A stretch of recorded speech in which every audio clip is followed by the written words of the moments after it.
Maintenant, on va vous proposer d'écouter un témoignage aux soins de l'association Aide réalisé par Patrick Deschamps d'une personne infectée par la variole du singe, les monkeypox. Nous allons décortiquer du coup les symptômes, comment une personne infectée a vécu l'isolement social, privé et professionnel, les relations avec les soignants, l'accompagnement par une paire et par les associations. Salut Louis, comment vas-tu? Merci bien et toi? Ça va, écoute, très bien.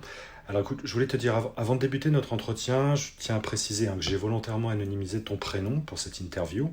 Par contre, pas le mien, donc moi je m'appelle Patrick, je suis militant de l'association Aide à Paris. Je t'ai proposé de venir témoigner dans le cadre de la nouvelle épidémie qui touche notre communauté, la variole du singe, qu'on appelle aussi monkeypox. Il me semble que toi tu l'avais contracté en début d'été, c'est bien ça? Ouais, j'ai été diagnostiqué le 26 ou 28 juin. D'accord. Alors, si tu me permets, on va poser le cadre de notre conversation. Il me paraît important que tu puisses parler ouvertement, sans détour, mais aussi sans révéler les identités des parties prenantes, ni l'unité de soins, par exemple, où tu as été prise en charge. Pour ma part, il n'y aura aucun jugement, plutôt un regard bienveillant, et l'anonymat qui va te permettre de partager cette expérience auprès d'autres personnes qui seraient touchées. L'objectif de notre entretien, c'est d'avoir ton retour d'expérience sur cette nouvelle infection, savoir comment ça s'est passé pour le diagnostic, pour la prise en charge, comment tu as vécu l'annonce de ce diagnostic, cette longue période d'isolement, tant au niveau privé que professionnel. Voilà, donc je vais te laisser te présenter, je vais arrêter de parler. Tu peux peut-être te présenter en commençant par ton âge. En général, chez Ed, on parle aussi de son orientation sexuelle, et puis de ton ou de tes modes de prévention. C'est à toi. Alors, moi, Louis, presque 30 ans, gay. Et au niveau de ma prévention, moi, je suis sous PrEP. D'accord. Tu m'as demandé quels ont été mes symptômes. Au début, grosse grippe.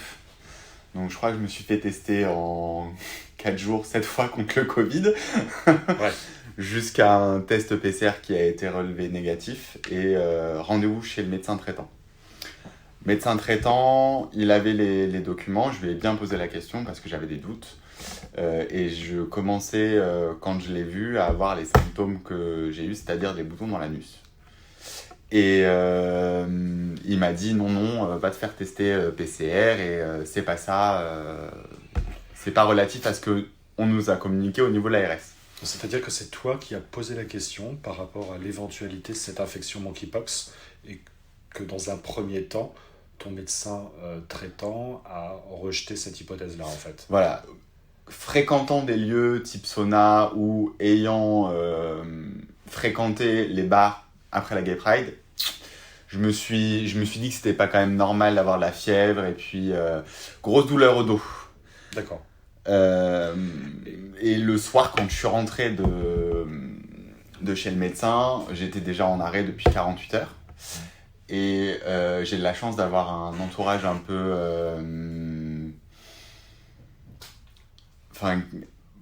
où j'ai des copains qui sont dans le médical. J'en ai appelé un qui est à un hôpital, dans un CBDPS à Paris. Mmh. Je lui ai envoyé des photos comme je pouvais. Ouais.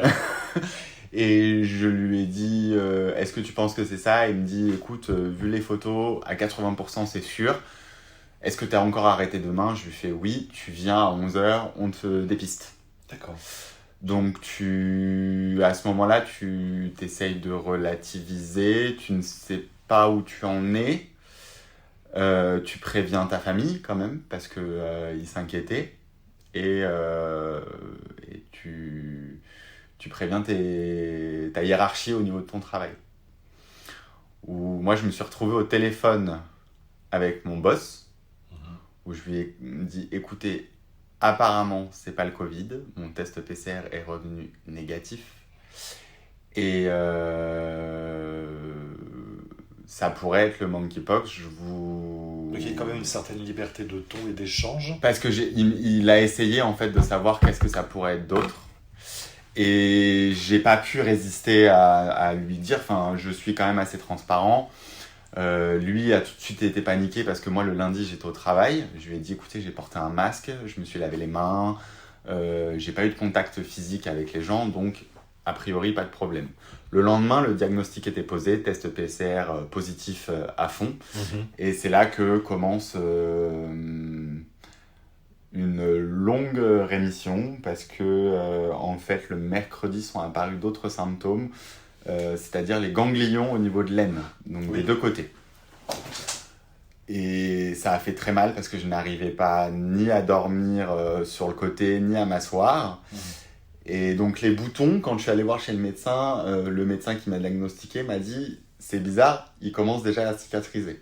Donc j'avais déjà quand même une cicatrisation et j'en avais quelques-uns qui étaient apparus sur la clavicule et sur le dos, mais c'était pas ce qu'on a pu voir après sur certains cas.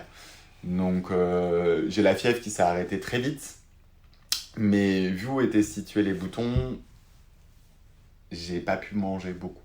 Alors j'ai une question. Tu m'as parlé, effectivement, dans première intention, tu es allé voir ton médecin traitant. Dans le cadre de ta PrEP, est-ce que c'est ton généraliste, ton médecin traitant qui te suit ou est-ce que tu es suivi dans un SMIT? Alors, au début, j'ai été suivi de 2017 jusqu'à 2020, je crois, au CDPS de ma ville. D'accord. Et ayant peu de créneaux, ils ont décidé de me rerouter chez mon médecin traitant, qui lui ne connaissait pas, donc il n'était pas forcément très à l'aise. Il m'a dit oui parce que c'est mon médecin traitant. Ça, c'était en 2020. C'était en 2020, oui. D'accord. Bon, à savoir que depuis juin 2021, effectivement, la primo-prescription et le suivi de PrEP est accessible et disponible chez tous les généralistes. Donc, avec un an d'avance, en fait, il t'a permis de te faire bénéficier. C'est le CDPS surtout qui m'a coupé, de son encadrement parce qu'ils avaient trop de monde à gérer. Et que moi, j'étais arrivé à un stade où j'arrivais à gérer ma prise parce que je suis en prise continue. Donc, il suffit juste que je me cale tous les 3 mois un rendez-vous chez le médecin et un rendez-vous dans un laboratoire. Oui. Et à l'heure d'aujourd'hui, la médecine nous a donné l'autorisation d'avoir une ordonnance sur 6 mois et non 3 mois, ce qui nous facilite la tâche.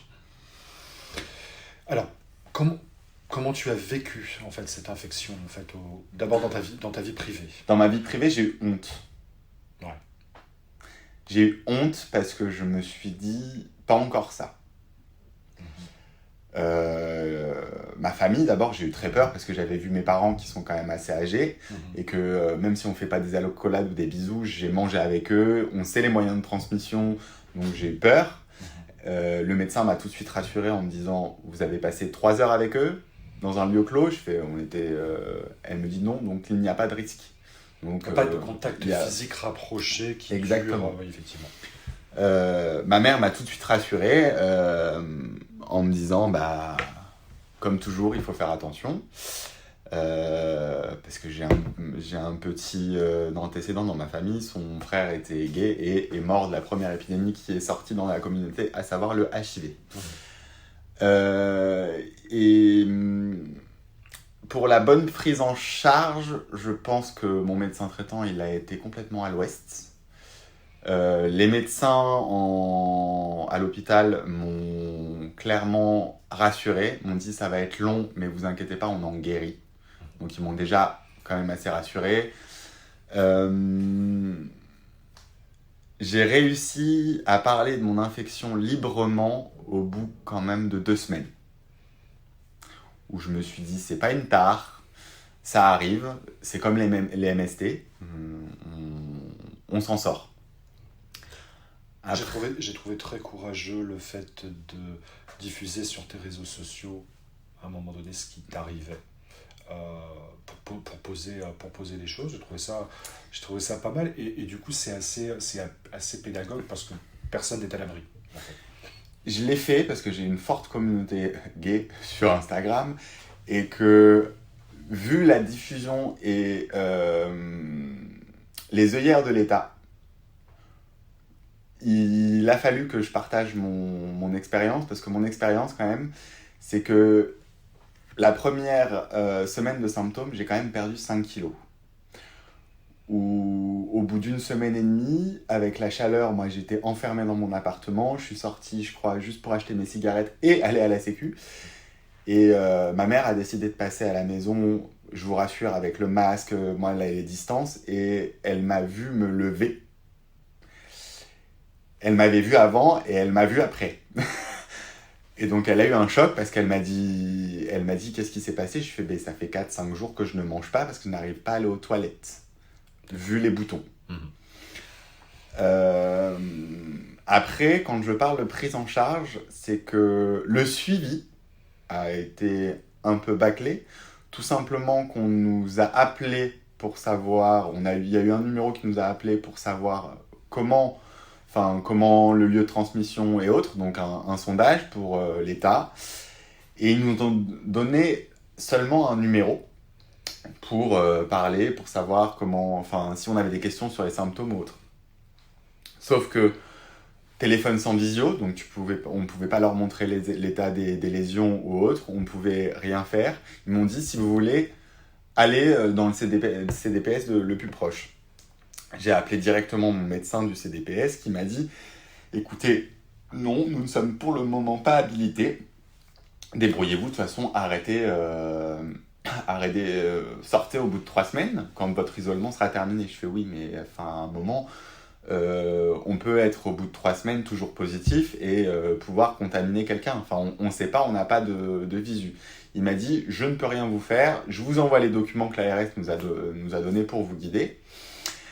Et à un moment, donc du coup, en fait, la contamination et l'infection s'est passée en chevauchement de mes congés. Donc j'ai passé une partie de mes congés en isolement. Et à la fin, au bout de 2 semaines et demie d'isolement, j'ai complètement déliré parce que il faisait chaud, je ne pouvais pas sortir, il faisait beau. J'ai eu l'impression de me retrouver au premier confinement du Covid. Et ma mère m'a appelé, m'a dit « Ton frère vient à la maison, tu portes le masque, tu restes loin de nous et tu laves tes affaires, mais tu viens, tu ne peux pas rester dans ton appartement, tu vas devenir fou. » J'en ai profité pour aller chercher un autre traitement à la pharmacie. Et c'est là que c'est ma pharmacienne qui m'a dit que mes lésions étaient cicatrisantes. Et m'a proposé une crème, je crois à base de zinc, je ne sais plus trop, pour terminer la cicatrisation. Donc, encore une fois, ce n'est pas les médecins, mais les pharmaciens sont médecins de surcroît, mais c'est hors système hospitalier ou généraliste. Et c'est ça qui... Pour vous dire, j'ai eu la sensation de me retrouver, me retrouver, c'est un peu... pas... Dans les années 80, à l'apparition du HIV, où moi j'ai eu des échos de ma maman de comment ça s'était passé, où en gros, État, hier, médecins débordés, parce que plus les jours arrivaient, plus les cas explosaient, et c'est à partir du 12 juillet qu'ils ont décidé de faire la vaccination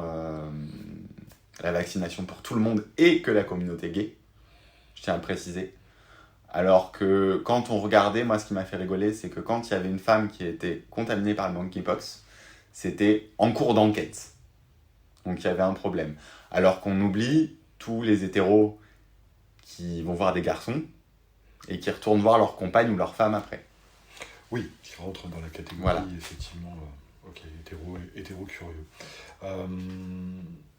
Bon, effectivement, ton parcours, il est intéressant. Alors c'est vrai que tu as manqué cruellement apparemment d'appui et d'accompagnement de la part du milieu médical. Est-ce qu'à un moment donné, toi, tu as pensé à des associations de patients, des associations de santé communautaire, comme Aide ou comme il en existe d'autres? Parce qu'effectivement, nous, on a pu mettre en place dès le début de l'épidémie un lien sur Telegram, en fait, qui est un lien de discussion, qui permettait effectivement l'échange de toutes les personnes qui étaient touchées par le monkeypox, avec bien évidemment des échanges de la part de militants de notre association. Il y a aussi, comme il avait été créé, comme il existe toujours, une ligne SIDA Infoservice. Il y a une ligne qui a été mise en place qui s'appelle Monkeypox Infoservice. Je ne sais pas si tu Enfin, au moment où tu étais infecté, est-ce que tu avais connaissance de ces... Non. Ouais. Et j'ai pas... En fait, je me suis retrouvé un peu isolé, c'est le cas de le dire. Et j'ai pas... J'ai vécu la chose pour moi, j'avais mes amis qui prenaient de mes nouvelles assez souvent, à savoir qu'un des autres symptômes, c'est la fatigue, et j'ai dormi pendant 15 jours, 10 heures par jour. D'accord. Voilà. On a parlé beaucoup là de ton infection au niveau de ta vie privée. Au niveau professionnel, tu en as parlé un tout petit peu tout à l'heure. Est-ce que tu peux développer? Moi, ce qui me paraît en fait assez étrange, c'est que tu t'es senti un peu obligé, entre guillemets, de justifier une absence de 3 semaines, alors que normalement, la loi te permet d'éviter ce genre de situation. C'est-à-dire qu'à partir du moment où tu as un arrêt de 3 semaines, tu n'es pas là pour... Enfin, l'arrêt fait foi, tu n'as pas besoin de justifier effectivement de ce qui te touche dans ton corps pour justifier ton absence. Je pense que mon chef est un peu de base intrusif dans tout ce qui est absence parce qu'il a peur qu'on ne soit pas là et que les choses n'avancent pas. Et il savait que 3 semaines pour le Covid, c'était juste pas possible. Et il m'a dit, mais est-ce que c'est... Il m'a dirigé vers le diagnostic monkeypox. Je lui ai fait...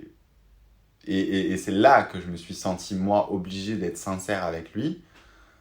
Déjà de 1 pour le rassurer, pour lui dire j'ai pas contaminé j'ai contaminé personne, j'ai fait attention, j'étais dans le début de mes symptômes et j'ai fait le nécessaire à temps. Bon, il y a un côté intrusif et un côté illégal en fait, dans l'attitude en fait, professionnelle de ta hiérarchie. Alors moi, ça c'est un jugement que je porte, juste pour rappeler qu'effectivement, tu n'as absolument pas normalement à te justifier là-dessus, et c'est en aucun cas un RH ou un responsable hiérarchique qui doit t'orienter vers tel ou tel... Je pense que j'ai été trop sincère avec lui et ça m'a créé des déboires après parce que beaucoup de gens ont été au courant. Alors, ce que j'allais dire, c'est ce que je pensais. Tout dépend des relations professionnelles que tu as au quotidien avec ta hiérarchie et dans ton entreprise. Mais effectivement, c'est quelque chose qui peut se retourner contre la personne. Je l'avais dit à 3 de mes collègues avec qui je suis très proche et je sais que c'est pas sorti de leur bouche et je leur fais confiance. Mais quand c'est arrivé aux oreilles de ma direction, c'est-à-dire ma directrice générale et les propriétaires de la marque, je pense que c'est arrivé à leurs oreilles parce qu'ils m'ont beaucoup jugé. Quand j'arrivais au bureau ou autre, j'étais le seul un peu où on me disait le masque, il y a le Covid. Donc après, c'est peut-être des supputations que je fais, mais j'y ai pensé fort. Mais j'ai pas cherché à savoir s'il l'avait dit ou pas. J'ai un peu enterré ça. Tu t'es fait tout petit, mais il y a quand même eu une impression d'un sentiment de discrimination, en fait. C'est ça. De stigmatisation. Ok. On a parlé douleur. Tu as parlé douleur. On pose souvent cette question sur une échelle de 1 à 10. À un moment donné, comment tu évaluais en fait la douleur liée à cette infection et à ces lésions qui étaient très mal placées? Donc, les douleurs anales, ne pouvant pas aller aux toilettes, c'était du 6 et 7, ça dépendait des jours en fait. Et après, la grosse douleur qui a été présente, mais tout au long de l'infection, ça a été les ganglions haleines. Ouais. Parce que il fallait trouver sa position, pour essayer de calmer la douleur. Je pouvais prendre du Doliprane autre, mais ça passait un temps et ça revenait. Et en fait, après, j'ai appris à m'occuper l'esprit pour ne pas y penser. Et vu que je dormais les 3/4 du temps, ça a aidé beaucoup. On a parlé tout à l'heure de tes relations avec les soignants. Comment tu jugerais en fait leur prise en charge, leur attitude, leur posture? Est-ce qu'il y a eu du jugement? Est-ce qu'il y a une absence de jugement de ce que tu as vécu? Est-ce qu'il y avait de la bienveillance? Alors, on peut parler déjà auprès de ton médecin traitant, de ton généraliste, et ensuite dans l'unité de soins où tu as été orienté par la suite. Mon médecin généraliste, je vais pas lui lancer la hache de guerre. Il n'a pas eu le diagnostic ou dans les officines de médecins traitants, c'est ce qu'il m'a dit quand je l'ai revu après. Il m'a dit j'en ai eu 2 cas. Et donc ils sont pas, même si je pense fortement, ce n'est que mon point de vue. Ils ont les documents de l'ARS, ça ne suffit pas. Je pense qu'il faut qu'il y ait des associations telles que vous, des vrais médecins infectiologues qui leur disent les symptômes. C'est pas que des images, la médecine. Bon, même si il faut pas qu'on soit cobaye non plus, je vais pas lui lancer la hache de guerre, mais je pense que ils ont été prévenus au compte-gouttes au fur et à mesure que l'épidémie avançait. Il faut savoir que le monkeypox c'était une maladie qui était éteinte, donc il y avait déjà eu des cas. Quand je lisais d'autres choses, de tétu ou autre, c'est que en 2005 ou 2008, il y a eu des cas en Angleterre. C'était une famille en plus, donc des enfants, un mari et une femme. Donc c'est pas des cas inconnus, donc ils savaient à peu près. Donc ils auraient pu, ça aurait pu être un cas d'école. Je pense qu'en médecine, ça peut être des cas d'école, mais ils avaient la base. Et cette base-là, je pense qu'elle n'est pas assez approfondie avec les médecins traitants parce que qui on va aller voir quand on est malade, même si on a le CDPS ou on a autre chose, quand on est suivi en tant que gay sous la PrEP, les TEP ou autres, c'est notre médecin traitant. Et notre médecin traitant, s'il n'est pas capable de, comme le mien, en disant non, t'inquiète pas, c'est pas le symptôme, il a eu quand même l'intelligence d'appeler un de ses confrères gastro-entérologues pour que j'aille le voir le lendemain. Que je ne suis pas allé le voir parce que j'avais du coup les résultats des symptômes et de la maladie. Mais après, il m'a dit c'est peut-être dû aussi à ta pratique sexuelle. Si on est dans le jugement.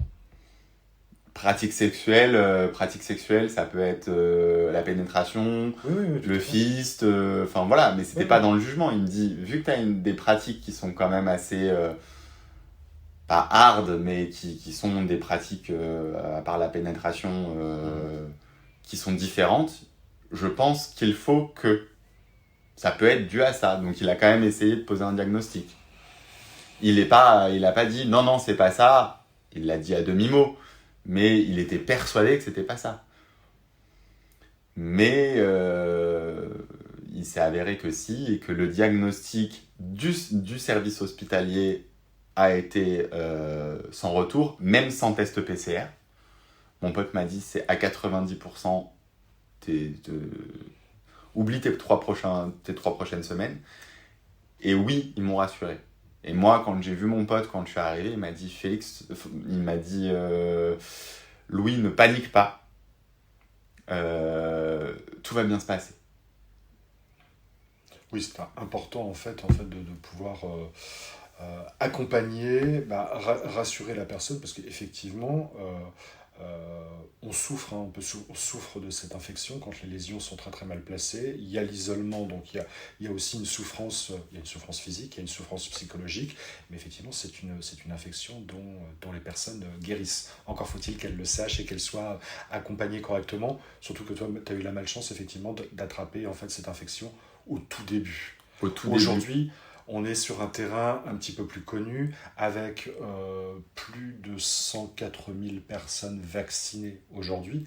Alors ça touche bien évidemment plutôt les HSH, les hommes qui ont des relations sexuelles avec les hommes, beaucoup plus que les hétérosexuels, les travailleuses, les travailleurs du sexe ou les personnes trans. Aujourd'hui, les recommandations de la Haute Autorité de Santé, c'est bien évidemment de vacciner en priorité les HSH, et c'est pour cette raison que depuis la semaine du 19 juillet, les cas de contamination vont décrescendo en fait depuis cette date. Sachant que moi, au début, on m'a dit, une fois que tu l'as plus. Mais il se peut, dans les derniers, je crois que dans les derniers articles qui sont parus, c'est que, ou de ce qu'on m'a dit dans le corps médical, tu es protégé jusqu'à 3 ans, donc dans 3 ans, il faudra te refaire une vaccination. Une vaccination, oui, absolument. Est-ce qu'on a parlé tout à l'heure en fait de tes partenaires sexuels lorsque tu as été diagnostiqué positif, est-ce que tu as pu en parler librement, informer les personnes dont tu avais le contact, est-ce que c'est quelque chose, un exercice qui n'est pas simple à faire, comment tu l'as vécu? Alors, ce qui a été compliqué, c'est vu qu'à l'endroit où il est fort probable que je l'ai contracté, c'est un sauna. Donc, c'est-à-dire multiples partenaires, que tu ne revois pas forcément. Donc, ça a été compliqué. Il y en a certains que j'ai prévenus, parce que je vais pas que au sauna, donc quand j'en vois d'autres, j'ai essayé de les prévenir comme je pouvais. Et même mes amis proches, que j'ai vus le jour de la Gay Pride, je leur ai dit, c'est ça, vous m'avez vu, faites-vous vacciner. Pour l'instant, j'ai pas de symptômes, me disait-il. On attend. Dès qu'ils ont eu l'aval de leur médecin PrEP ou de leur centre où eux étaient prioritaires, donc ils se sont fait vacciner entre le 10 juillet et le 20, je crois. Très, très, très, très rapidement en fait. Et donc les éventuels partenaires sexuels que tu as pu contacter, est-ce que eux ils ont pu accéder à la vaccination en tant que cas contact? Parce que je ne sais pas si tu te souviens, on se remet dans le contexte de cette période où il y avait très très peu de créneaux de vaccination ouverts et disponibles, mais effectivement étaient prioritaires les cas contacts. Je vais t'avouer, je crois que je leur ai pas reposé la question ou ils sont pas revenus vers moi spontanément pour leur dire que moi je leur avais donné les contacts du CDPS où j'étais allé, de l'hôpital où j'étais allé, où eux étaient prioritaires, ils venaient de ma part. Bon, après, ce qui facilitait la chose, c'est que j'avais un copain qui était médecin, qui est infectiologue là-bas, donc il savait s'il venait c'est facilitant, oui. de ma part. Vu que le corps médical savait, et j'étais inclus dans les statistiques de Monkeypox, il savait que... Donc ma dernière question, tu as un peu anticipé. Oui, tu as bénéficié donc de l'appui d'un père. Alors là, ce n'était pas une association, mais du coup, c'était un ami médecin, infectiologue. Et heureusement que tu avais cet ami à ce moment-là qui a pu effectivement t'orienter facilement. Si tu devais revivre ça, qu'est-ce qui t'a manqué cruellement en dehors de l'orientation et de l'aide que tu as pu avoir de ton ami infectiologue? En fait, c'est déjà de base, l'État a fait l'autruche, a minimisé les cas et n'a pas mis en place tout de suite. Donc, alors que la santé publique les alertait en disant ça explose, on va se retrouver comme au Covid. Ça a été géré comme ça a été géré, hein. Bon, encore une fois, ce sont les associations de patients, les associations de santé communautaire comme la nôtre, qui ont fait pression en fait sur le ministère de la Santé et des Solidarités à un moment donné pour activer les choses et activer la vaccination de certains publics prioritaires. Oui, tout à fait.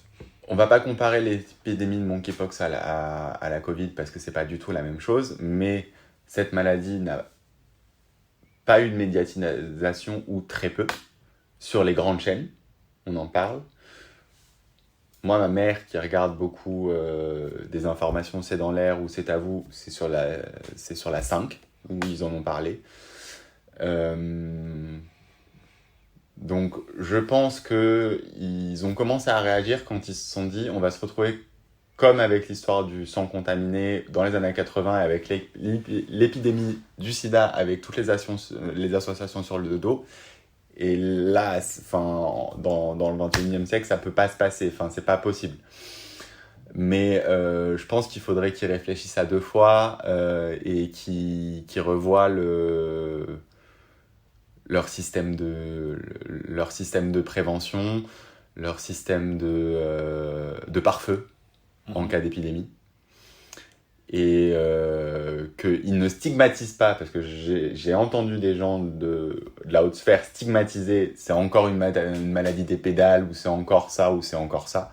Non, parce que la preuve, même s'il y a des femmes ou des enfants qui ont été contaminés, même si potentiellement c'est leur mari qui ont contaminé leur femme ou autre, ou pas d'ailleurs, ce n'est pas encore une maladie spéciale homosexuelle. Et ça, je pense que ça n'a pas encore, c'est pas encore rentré dans les mœurs.